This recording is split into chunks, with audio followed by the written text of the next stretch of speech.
Okay, so this is day 2 of your pinch pot containers. Today, your goal is that you have both of your pinch pots created to then put together for the creation of the container. You may have one pinch pot created, you may have 2. Today, before you begin to attach them, make sure that they are of similar size and width. You may need to spend a little bit of time trying to match the rims up so that they are going to fit together well. It is all right if there's a little bit of an overlap. You can blend the seam pretty well so that you don't see that, but you want to get it as close as you can before you start. If your rim has any areas that look uneven, you can gently tap it against your canvas board to kind of flatten out that rim and give you a more level area to build with.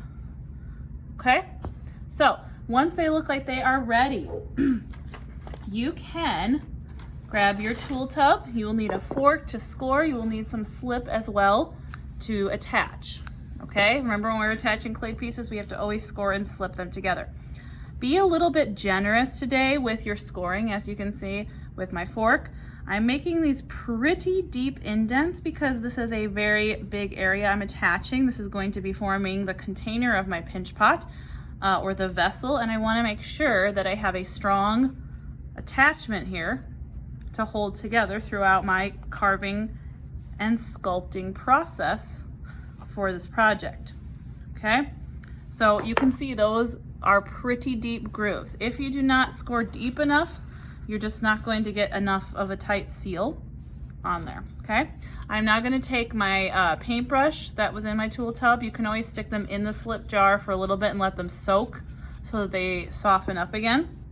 I'm going to apply the slip to my pinch pot. You can be overly generous with this as well, and I'll show you why in just a little bit. Okay, get a decent amount of that on there.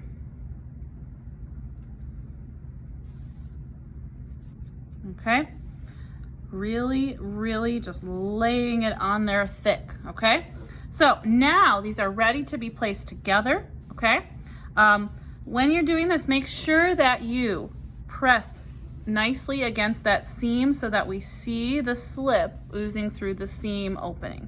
Okay, that is going to tell me that there's no air pockets there and that the clay is fully bonded. Okay, you might see a little bit of some bubbles coming through too. Okay, at this point you're going to need to spend some time sculpting your container. Okay, so I now have the pieces connected, but I need to spend some time getting it to look seamless. You may need to pull up your sketch at this point because some of you are going to need maybe a pinch pot container that is more narrow. Some of you might need a more rounded container. I can see on mine, I'm gonna want the top and the bottom to be slightly flat. So after I smooth the seam out, I'm going to be tapping the top and bottom of the container so they flatten out slightly. Okay, to help with this, we're gonna be using, there's popsicle sticks in your tool tubs. There's a variety of materials you can use to blend out your seams. Just try whatever you think is gonna work best. I'm going to hold it in my hand. I don't wanna be laying it on here because I'm gonna end up flattening the side it's laying on, okay? And I'm just going to use this popsicle stick. I'm going to hold it horizontally, and what I'm doing is pulling that clay over the seam. One of my pinch pots was slightly bigger than the other one, so I have the one that was slightly bigger on top. And that way I can pull that extra clay that is overlapping down over the seam. Okay? So in that way, it's not necessarily a bad thing if one is a little bit wider than the other. It gives you more clay to cover up your seam with. Okay? I'm just kind of doing a scraping process from the top down over that seam I have created. This is what you will be spending the rest of your time on. If you really want a nice sturdy container, you really need to spend the time blending the seam and shaping your object. Okay? And I can see it's going to get a little bit filled with the clay. I just kind of create a little stack here of the clay I've scraped off so that I can either return it to the bag like we always do with our remaining clay, or I could even add it to my slip jar if it looks like it's a little low on clay and possibly add more water to it. Okay, and I'm just gonna continue to scrape from the top over the seam and then turn it in my hand as I'm doing this. You can see already a lot of the seam has started to fade, and I'm getting close to the point where I'm just going to be sculpting and smoothing the container as I want it to look for my design. Okay, if there's anything that looks like a divot or like a bulge that's sticking out there, I'm going to try and scrape that or carve that down. Okay, do be gentle with your clay. It's going to be soft still at this point. I'm really just checking for consistency here, for a nice even surface. And your pinch pots are probably thick enough that this is why it's okay for us to carve a generous amount. You can see this is all the clay I've removed from my pinch pot, so that's why we wanted to have them start off a little bit thicker at the beginning, so we have that extra clay that we can use to kind of carve down and create a nice, aesthetically pleasing container. Okay, so now I'm getting to the point where I think I'm good enough with that. I'm just going to spend some time smoothing and creating a nice surface for me to work with for the rest of my steps today. If your clay gets too dried, you can always spray some water on it. You can add a little bit of slip if you need to. At this point, I'm just going to try and smooth out any of those uneven areas or divots that I have made with the carving process. You will see there's a little bit of a seam there still, okay, and that's just kind of shown up again here as I've been smoothing it out. So I'm going to go back over with my